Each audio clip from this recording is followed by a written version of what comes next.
ആരാധരായ അധ്യാപകർക്കും പ്രിയ കൂട്ടുകാർക്കും നമസ്കാരം.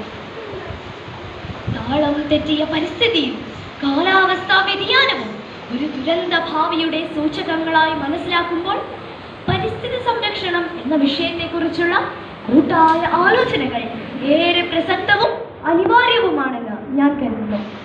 ഈ വിഷയത്തെപ്പറ്റി ചില ആശയങ്ങൾ നിങ്ങളുമായി പങ്കുവയ്ക്കാൻ അവസരം ലഭിച്ചതിൽ എനിക്ക് ഏറെ സന്തോഷമുണ്ട്. പരിസ്ഥിതിയും മനുഷ്യനും എന്ന സാമാന്യമായ ദ്വന്ദ്വ കൽപ്പനയ്ക്ക് പകരം പ്രപഞ്ചമെന്ന ഈ മഹാസിംഹണിയിലെ നിസ്സാരനായ ഒരംഗം മാത്രമാണ് മനുഷ്യൻ എന്ന എളിമയോടെ വിനയത്തോടെ വേണം നമ്മൾ ഈ വിഷയത്തെ സമീപിക്കാൻ. എങ്കിൽ മാത്രമേ നാം ചെയ്യേണ്ടതിൻ്റെ ചെയ്യരുതാത്തതിൻ്റെ ഒക്കെ നേരുകൾ മനസ്സിലാക്കാനാവൂ.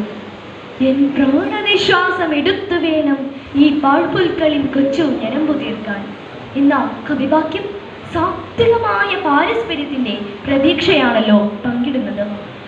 മാതാഭൂമി പുത്രോഹം പൃഥിവ്യാഹ എന്ന ഭൂമിയെ അമ്മയായി കാണുന്ന പഴയ സങ്കല്പത്തിന് പകരം തീരാത്ത ആർത്തി ശമിപ്പിക്കുന്നതിനുള്ള ഉപാധിയായി മാത്രം പ്രപഞ്ച ഘടകങ്ങളെ വിലയിരുത്തുന്ന സാമൂഹ്യ കാഴ്ചപ്പാടുകൾ ഏത് വികസനത്തിന്റെ പേരിലായാലും ന്യായീകരിക്കാവുന്നതല്ല.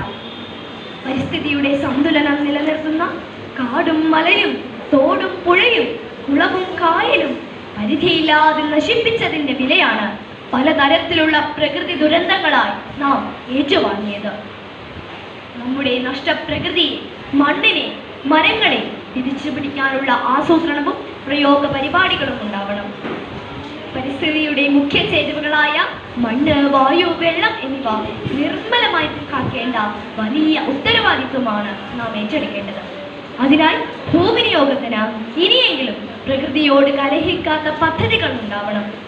മണ്ണിനും മരങ്ങൾക്കും ജലസ്രോതസ്സുകൾക്കും ഒരു രക്ഷാകവചമായി മാറാൻ സമൂഹം സന്നദ്ധമാവണം. ഭൂമിക്ക് ചരമഗീതം പാടുക എന്നതല്ല, ആഗോള താപനത്താൽ പൊള്ളിപ്പരിക്കുന്ന ഭൂമിക്ക് ഹരിതപ്പുതപ്പൊരുക്കാനുള്ള ജനകീയ പദ്ധതികൾ ആവിഷ്കരിക്കപ്പെടണം. അതാകട്ടെ സാമൂഹ്യ ബോധമുള്ള ഏതൊരു പൗരന്റെയും ബാധ്യത കൂടിയാണ്. നന്ദി, നമസ്കാരം.